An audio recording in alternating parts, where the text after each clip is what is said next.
Pneumatica. Book 1, by Aaron Wilburn and Aaron Knight, The Frank Cole Sequence. Chapter 2, Section 1, 6 months ago. What do you mean by something going on? I asked. Sandra's body language remained cool, and there were macros that made hiding your true emotion easier in meta-based holospaces such as this. Still, I got the sense that a subtle tension had risen in her. The corners of her mouth tightened slightly, but she transformed the expression into a quick smile. Oh, I can't be sure of anything, really. It's just that he started acting very different after coming home from school. Okay, Sandra, let's back up. I need some context. You've never really let me in on the nature of your personal life before.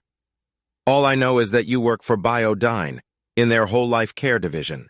You're going to have to let me in a little more if you want me to be able to help you.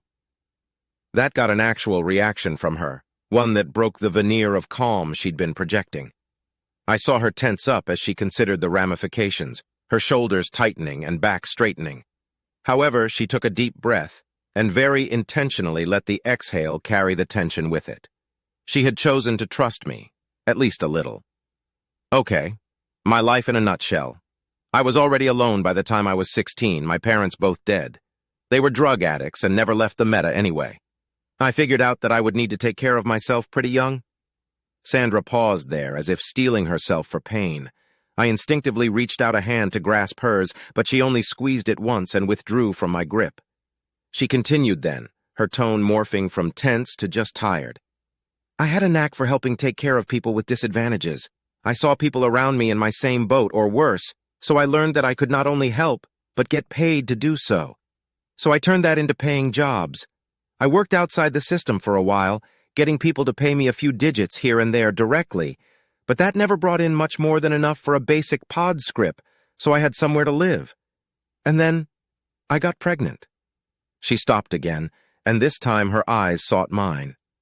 She held my gaze, as if she was anticipating what my next words would be. It wasn't consensual, was it?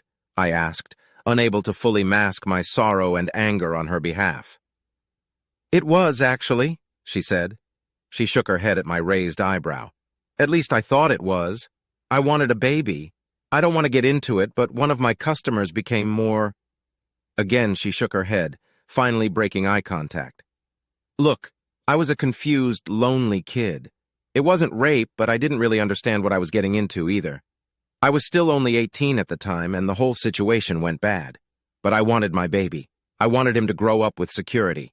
I didn't want him to have to face all the things I did. I wanted to be the kind of parent that mine weren't. So I got away from my ex and took my skills to Biodyne.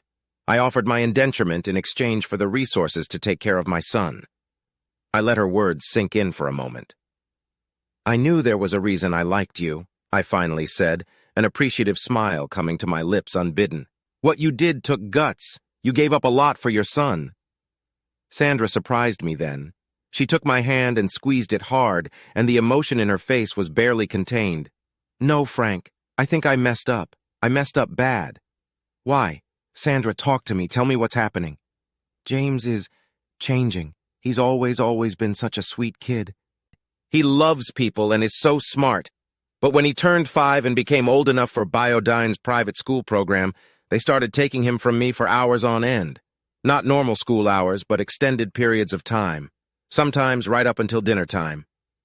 Sandra had both my hands now, and it felt like she was trying to squeeze out all of her anxiety and fear through her grip on them.